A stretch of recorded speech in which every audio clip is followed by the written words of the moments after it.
네, 오늘은 한국 불교에 대해서 알아보도록 하겠습니다. 어, 불교의 수용. 우리나라의 불교는 삼국시대에 본격적으로 수용됩니다. 고구려, 백제, 신라. 삼국은 중앙 집권적인 고대 국가 체제를 만들어가는 과정에서 체제 정비. 그러니까 이게 당시에는 다양한 부족들이 각자만의 종교가 있었어요. 근데 그렇게 믿고 나면은 각기 다른 종교를 믿으면 사회가 통합이 안 되잖아요. 그리고 여기서 왕죽불 사상이라고 해서 왕이 부처다. 왕이 곧 부처다.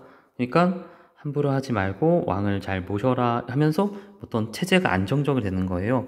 민심의 안정을 도모하고자 민심의 안정을 도모하고자 국가적 차원에서 불교를 수용했어. 상당히 정치적인 목적으로 수용이 된 거죠. 이에 따라 이 시기의 불교는 대체로 국가의 통일된 사상과 불교를 통해서 사상이 통일된 겁니다. 통치 이념에 부합하는 방향으로 불교 수용이 이루어졌고 왕실 중심의 불교가 중심을 이루었다. 우리나라 불교는 통일신라 시대에 이르러 이론적 체계와 실천을 보다 강화하는 방안으로 전개되었다. 중국을 통해 다양한 불교사상이 유입되었으며 특히 교종이 번성하면서 맨 처음에는 교종이 번성해요. 경전 연구와 여러 이론의 정립이 본격화되었다. 또 백성을 포교하며 불교의 대중화에 힘씀으로써 한국 불교의 전환기를 맞이했다. 처음에는 왕실 중심으로 하고 그리고 이제 교종 이제 경전 연구를 통해서 교종이 성행하지만 점점 또 이제 불교의 대중화도 이루어지고 바로 원효를 통해서죠. 나중에는 선종도 이제 발전하게 됩니다. 자, 원효의 상. 한국 불교의 독자성은 원효에 의해 구체화됐다. 원효가 지금도 무슨 학술회에서 원효 사상을 발표하면은 서구 사람들이 깜짝깜짝 놀란다고 합니다. 우리 한국 불교만의 독자성이 원효에 있어요. 특정한 경전을 중심으로 다른 경전과 사상을 해석하는 중국 불교와 달리, 그러니까 정권이 중국 불교 배웠죠? 천태종도 있고 화엄종도 있고 한데 특정한 경전이 제일 좋으니까 그 관점으로 다른 경전을 이해하는 거예요. 그러니까 서로 다투게 되죠. 갈라지게 되고. 근데 원효는 다양한 경전과 부처의 사상을 통합적으로 해석하고 이해하여 독창적인 사상 체계를 전개했다. 그러니까 다양한 경전 이런 것들이 다 대등하게 너도 맞고 쟤도 맞고 모두가 맞아. 근데 그거를 통합적에서 전체 관점에서 전체를 아우르면서 이해하는 거예요. 아주 심오하죠. 그러니까 부분에 집착해서 그게 최고다라는 게 아니라 보다 높은 차원에서 다 두루두루를 아우르는 독창적인 사상체계를 만든 겁니다. 원효는 일체의 모든 이론을 일심 사상을 바탕으로 일심 하나의 마음이죠. 일체 유심조 그거 생각하면 됩니다. 사실 이 얘기를 아래 내용을 하기 앞서서 원래 원효하면은 해골물이라 여러분 많이 들어보셨죠? 해골물을 마셨는데 그날은 되게 달콤했는데 다음날 보니까 구토했다. 해골인 걸 알고 그때 깨달았죠. 아, 나의 하나의 마음이 모든 것을 만들어내는구나. 일체 유심조를 깨닫고 같이 당나라 유학하려고 하는 의상은 유학을 가고 원효는 유학을 안 가죠. 그런 일화. 모든 것이 마음을 바탕으로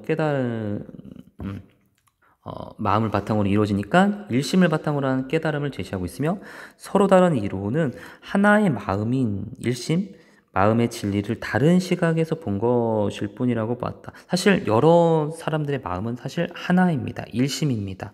그런데 자기 본 관점에서 이론을 얘기하니까 자기 관점에서 얘기하니까 달라 보이지만 사실은 다 한 마음에서 비롯된다는 거예요. 자, 봐봐요. 모든 경계가 무한하지만 다 일심 안에 들어가는 것이다. 자, 모든 경계가 무한. 그러니까 무한이라는 것은 유한의 반대말이죠. 한정됨이 없어요. 한계가 없어. 경계가 없어. 엄청나게 큰 거죠. 근데 그 엄청난 것도 다 일심. 우리 마음에 다 들어가는 거예요. 일심이 그 무한한 것, 경계를 엄청난 것을 다 포용할 수 있다는 겁니다. 부처님의 지혜는 모양을 떠나 마음의 원천으로 돌아가고, 부처님의 지혜는 사실 마음에서 비롯된 거죠. 지혜와 일심은 완전히 같아서 둘이 없는 것이다. 그러니까 둘이 아니라는 거죠. 같다는 거예요. 지혜, 굉장히 지혜, 어떤 여러 가지 뭐 A의 지혜, B의 지혜, C의 지혜, 여러 가지 경전의 지혜 막 자기가 옳다고 하죠. 근데 그것은 사실 일심, 마음에서 비롯된 거죠. 그러니까 다른 게 아니야. 우리 너 싸우지 마. 이런 얘기입니다. 자, 왼쪽에 보시면은 일심이라는 거의 개념이 나왔어요. 일심은 일은 양적인 개념을 의미하는 아니라, 그러니까 하나라는 그런 말이 아니라 한 개다 그런 말이 아닙니다. 조화로운 전체를 의미합니다.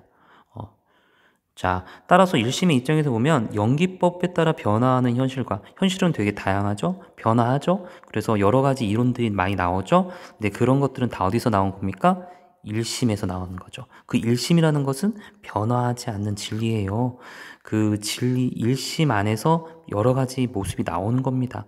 실상 다르지 않고 모든 것은 마음에 달려있다.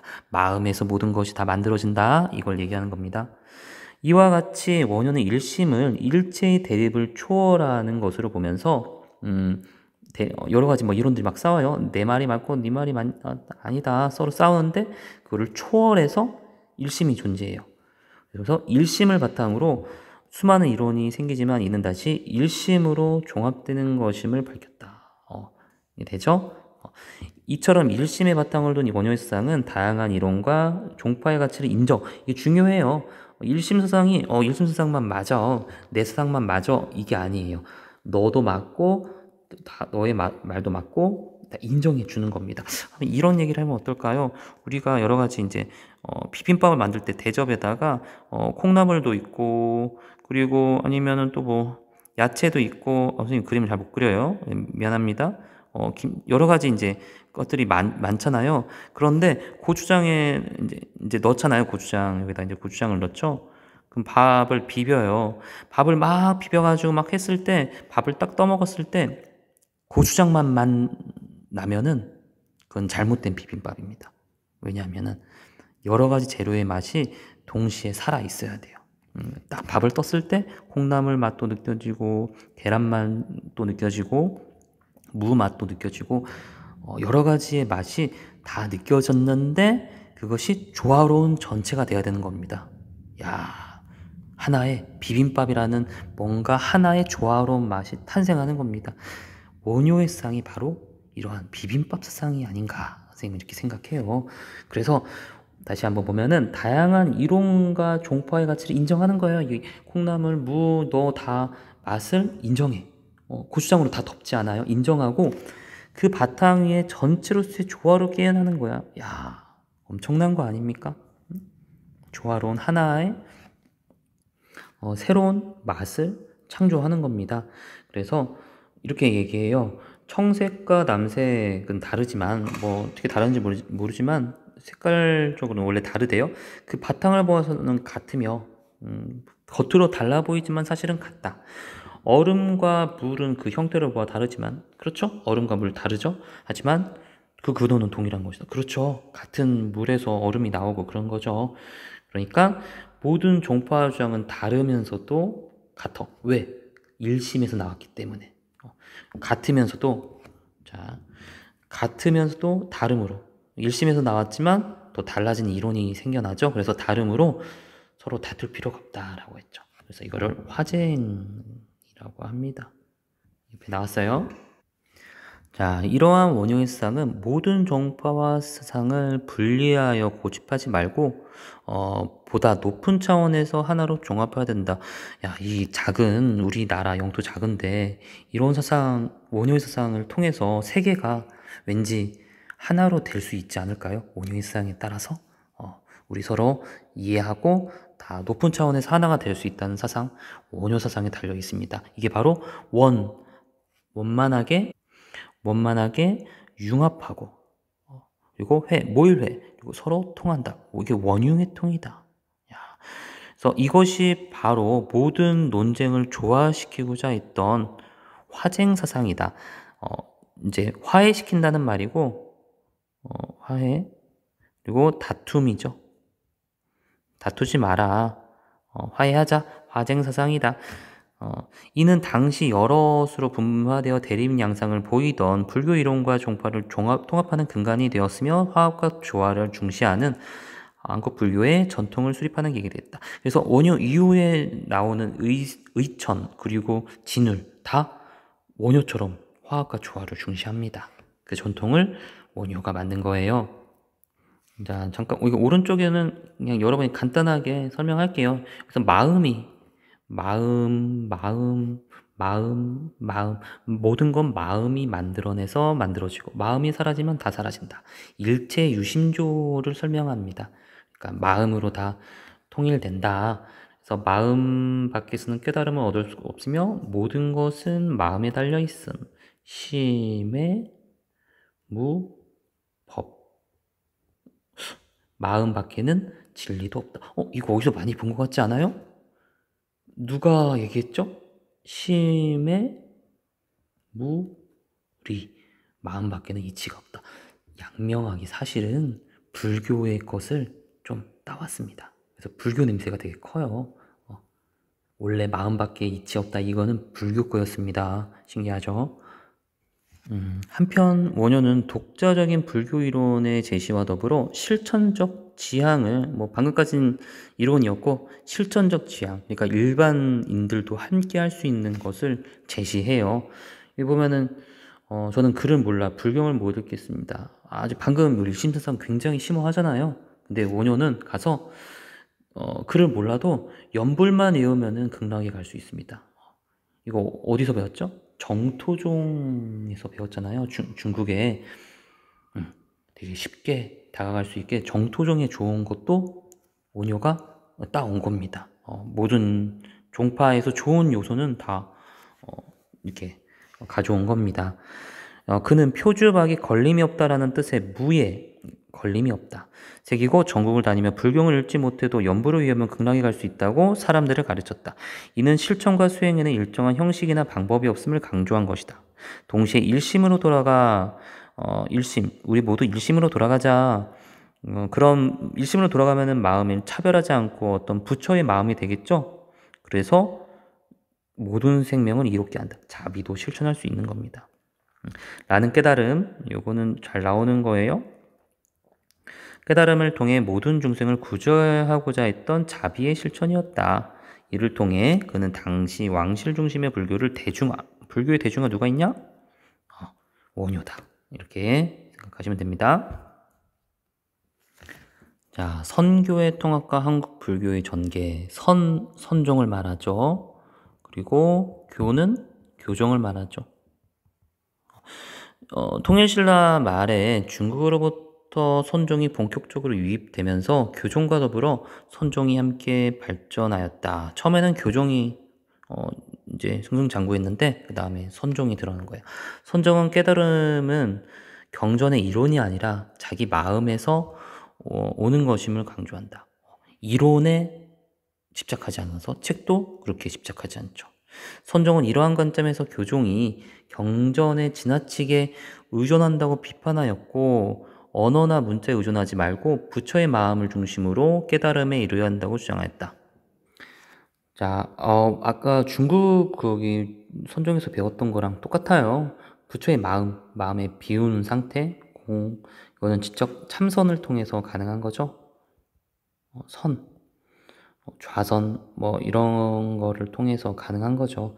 마음을 비우고 한 곳에 모으고 이런 것은 책이 필요 없는 겁니다. 그걸 강조하는 것이 선종이죠.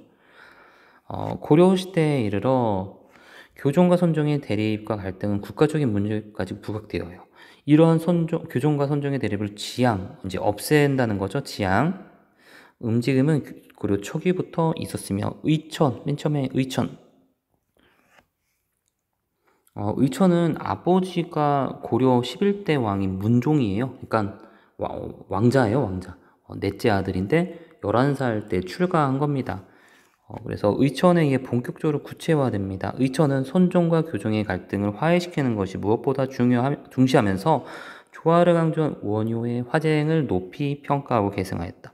그는 교종을 주로 하고, 자, 교종을 주로 하고 주되게 했어요. 사실 생각해 보세요. 교리, 어떤 책 읽는 거는 왕족이나 귀족들이 가능합니까? 아니면 지방에 있는 조그마한 어떤 지방 영주들이 가능합니까? 아무래도 왕족들이 가능하겠죠. 책 읽으려면은 돈이 많아야 되잖아요.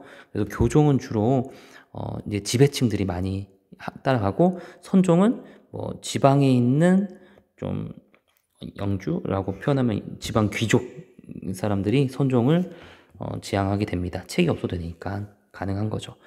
그런데 의처는 왕자기 때문에 교종을 주로 하지 않았나라고 선생은 판단합니다. 입장에서 교종과 선종의 조화를 추구하는 방법으로 내외겸전과 교감겸수를 강조하였다. 내외겸전은 교종의 수양 방법과 선종의 수양 방법을 모두 갖춰야 한다는 것이고, 내라고 하는 것은 뭐냐면은 마음이죠. 마음에 대한 어떤 관심, 선종에서 얘기하는 거죠. 외는 뭐겠습니까? 교리, 책 읽는 거죠. 이거를 동시에 강조한다는 거죠. 교감겸수는 경전 읽기와 참선을 함께 수행하여 진리를 깨우치 한다는 것이다. 교리를 말하는 교종을 말하는 거고, 관이라는 것도 마음을 보는 거죠. 이것도 이제 선종에서 할 수 있는 말이라고 할 수 있습니다. 고려 후기에 진울은 선종의 입장에서 교종을 융화하고자 했다. 선종, 그러니까 차이가 있죠. 선종이 먼저고 교종은 두 번째. 약간 융하고자 했다. 그는 선은 부처의 마음이요. 마음을 비우고 한 곳에 집중하고 명상하는 것, 그것이 부처의 마음이고, 교는 부처의 말씀이다. 그 말씀 한 것 가지고 경전도 만들고 교리도 만들고 하는 거죠. 그래서 선종과 교종이 제시하는 궁극의 진리는 다르지 않다. 왜? 부처는 부처로부터 비롯됐잖아요. 선종은 부처의 마음에서 비롯됐고, 교는 부처의 말씀에서 비롯된 거니까 한 사람으로부터 비롯됐죠. 그러다 보니까 다른 게 아니다. 이러한 이해에 기초하여 진울은 도노점수와 정해상수를 중심으로 선종과 교종의 합의를 꾀하였다. 도노점수는 어디서 많이 배웠죠? 도노라는 것은 이것만 강조한 사람이 이제 해능이 주장했죠. 해능이 맨 처음에 시작했죠. 그런데 여기에다가 추가로 이게 이제 들어간 겁니다. 점수. 이제 도노는 해능이 얘기했는데 점진적 수양을 강조한 것은 진울만의 사상입니다. 단번에 진리를 깨친 뒤 깨쳤어요? 이제 도노한 거예요. 아, 나의 자성이 원래 공이구나 해도 깨친 뒤에 또 번뇌를 차차 소멸시켜가는 수행법이 필요하다고 봐요. 여기 왜 이런 수행이 또 필요한지 봅시다. 도노는 마음이 부처, 내 마음이 부처야 라는 사실을 자각하는 거야. 근데 깨달았다고 이제 끝나는 게 아니에요. 즉 모든 중생이 모든 중생이 불성을 가지고 있다는 것을 깨달아 참다운 나를 보는 것이 도노야. 이 도노만 강조하면 선종만 강조하는 거예요. 하지만 도노하더라도 오랫동안 누적된 그릇된 인식과 평소의 습기, 어떤 잘못된 습관을 말해요. 잘못된 습관을 바로 제거되지 않는다. 아무리 인생을 어떻게 살아야 되겠다 깨달아도 과거의 습관이 변화하지 않죠. 그러니까 이를 제거하기 위해서는 점진적이고 지속적인 수행인 점수가 필요하다고 봤다. 점진적 수행, 이거는 교종에서 강조하는 겁니다. 선종에서는 단박에 다 깨우쳐서 다 끝나요. 마치 이렇게 비유하면 좀 적절하나 모르겠는데, 양명항에서 이제 글 공부 필요 없죠. 거의 안 하죠. 그리고 좀 수행을 통해서 깨달으면은 내 마음의 이치가 다 있구나 하면은 더 이상 안 하죠. 수행 안 하죠. 근데 그렇게만 하면은, 선종만 강조하면은 교종들은 이제 비판하는 거예요. 점진적인 수행 필요하다. 그런 교종적인 요소가 바로 이제 점진적 수행인데, 이거를 해능이 아니라 진울이 그거를 따온 겁니다. 진울은 도노의 본래 선종의 요소와 그리고 점수라는 어떤 교종의 요소를 얘기하는 겁니다. 그래서 선종의 요소와 교종의 요소를 짬뽕시켰다라고 보면 되는 겁니다. 근데 이게 점진적 수양의 방법에도 두 가지를 제시해요. 점진적 수양. 정해쌍수는 자, 다시 좀 설명할게. 교종이 왜 점진적 수양이냐. 교리, 어떤 책 보는 거는 하루 만에 많은 책을 읽지 못하잖아요. 조금씩 읽고 수행하는 거잖아요. 이런 요소를 선종, 이제 진울이 선종적인 요소에다가 교종적인 요소를 합친 겁니다. 자, 근데 점진적 수양은 어떻게 하냐? 정해로서 수양을 한다는 걸 강조해요. 정해성수는 정과 해를 함께 닦아나간다는 것으로 지속적인 수행의 구체적인 방법이다. 점수의 구체적인 방법이다. 점수에는 두 가지가 있다. 정과 해가 있다. 진울은 정은 마음에 한 곳에 집중하여 혼란함이 없는 것을 가리키고, 선정이죠. 마음을 비우는 것. 선정. 마음을 비우는 이거는 선종의 그런 요소고, 해는 삶을 그대로 보아 마음에 어리석음이 없는 상태를 말한다. 이거는 지혜를 말합니다.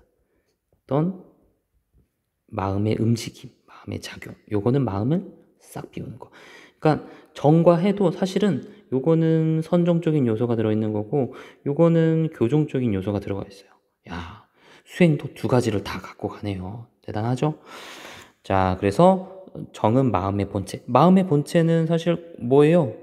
없죠. 사실은 비어있죠. 실체는 없죠. 하지만 그 빈 마음에서 마음의 인식작용이 드러나죠. 한 마음에서 어떤 여러 가지의 구별과 지혜가 드러나죠. 하지만 사실 그거는 둘로 분리되지 않는다. 사실 나의 마음에서 여러 가지가 나오는 거 아니겠어요? 아까 뭐 일심사상에도 마음 하나의 마음이지만 여기 마음 속에서 여러 가지 마음, 그러니까 교리가 나오잖아요. 뭐 원효가 얘기했듯이. 하지만 여러 가지 지혜가 있다 하더라도 사실은 지혜와 어떤 마음이라고 하는 것은 사실 다른 게 아니죠. 그죠? 그러니까 교종과 선종의 대립과 갈등을 해소하고 조화를 이루려 했던 의천과 진울은 서상은 이후 화합과 조화를 강조하는 한국 불교의 전통으로 자리 잡게 되었다. 자, 습기라는 말 좀 기억하세요? 오랫동안 반복되어 몸에 배어있는 기운이나 습성, 나쁜 습성, 습관을 말하는 겁니다. 그리고 요 지문도 좀 살펴보시기 바랍니다. 이 누가 말했는지. 여기 보면은 교와 선, 교종과 선종. 그래서 쭉 보면은 둘 다를 다 강조합니다. 누구냐? 의천이다. 지문 한번 읽어보시고, 여기 보면은 도노라는 말이 나왔네. 그리고 점수가 나왔네. 도노, 점수. 그래서 이거는 진울이 말하는 거죠. 이 지문을 잘 기억하세요. 자, 다음 쪽은 간단히 보겠습니다. 한국 불교가 다른 지역 불교랑 뭐가 다르냐 해서 쭉 보시면은 이론뿐만 아니라 실천을 강조해요. 뭔가 행동하는 걸 강조하는 게 특징이다는 걸 보고, 그리고 회통적인 측면, 어떤 조화를 강조하는 측면이다. 조화, 원효, 진울, 의천의 특징이 한국 불교의 특징이에요. 화합하자. 중국 불교는 사실 종파가 나눠주는 게 강해서 서로 통합하려고 안 해요. 근데 한국 불교는 다름을 포용하고 회통하고, 이게 원래 우리 사상이 되게 좋아요, 사실은. 자, 조화 통합의 한국 불교는 기존의 사상과 융합하려고 해. 그래서 불교는 당시 원래 무속 신앙이 있었고, 뭐 산악 신앙, 뭐 산신령 이게 있죠. 지금도 불교 거기 절에 가면은 산신각이라는 게 있어. 근데 그 산신각은 불교와 관련이 없어요. 산신령. 근데 그 신앙을 불교에서 인정해 주는 거죠. 그리고 기복적인 특징이 있다. 복을 비는 거죠. 뭐 수능 때 되면은 막 기도하고 뭐 낳게 해주세요. 막 기부하고 이런 건 사실 불교에서의 본래 모습은 아니에요.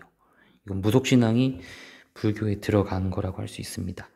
그리고 유교를 비롯한 다른 사상과 효를 강조하고 불교에서도. 그래서 또 특징적인 게 뭐냐면은 되게 이상한 거예요. 호국불교라는 말이 진짜 참 특이해요. 전쟁 났을 때 임진왜란 때 스님이 무기 들고 싸워요. 근데 스님은 불살생이라고 해서 해치면 안 되거든요. 근데 그것보다 더 내세우는 것이 국가의 수호인 거예요. 민족과 팔만대장경 이런 것들. 나라를 지키려는 거. 정말 현실 참여적인 거죠. 우리나라 불교의 특징입니다. 자, 다음 부분은 그냥 전반적인 걸 읽으면 돼요. 조화, 균형, 뭐 상호 의존성 뭐 이런 것들 이해하고, 야, 그리고 뭐 여기 보면은 뭐 포용, 화해, 어떤 이런 원리가 대립과 어떤 갈등을 해결할 수 있는 데 도움이 되고 주체적인 수행을 강조하죠. 그래서 진정한 자기를 발견하는데 불교가 도움이 됩니다. 중생에 대한 구제, 자비 이런 것들이 우리 불교에서 필요하다는 것. 자, 요거 지문은 이제 원효의 지문인데 한번 좀 대략적으로만 볼게요. 걸림이 없고 범주가 없다. 타당하지 않음이 없다. 모든 게 다 일리가 있다는 거야. 다 불교의 뜻이 일심에서 비롯됐다는 거지. 근데 어떤 사람들은 자기가 들은 바 좁은 견해만 내세워서 그 견해만 맞다고 보는 거예요. 마치 갈대구멍으로 하늘을 보는 사람이 갈대구멍으로 하늘을 보지 않는 사람은 모두 하늘을 보지 못한 자. 무슨 갈대구멍으로 하늘을 봤는데 이거 깜짝 놀랐네요. 자, 하늘을 보지 못한 자라고 헐뜯는 거. 그래서 이런 게 도리어 어리석음이다. 이런 것들. 자, 한번 그 다음은 제인쌤 수업 잘 들어보세요.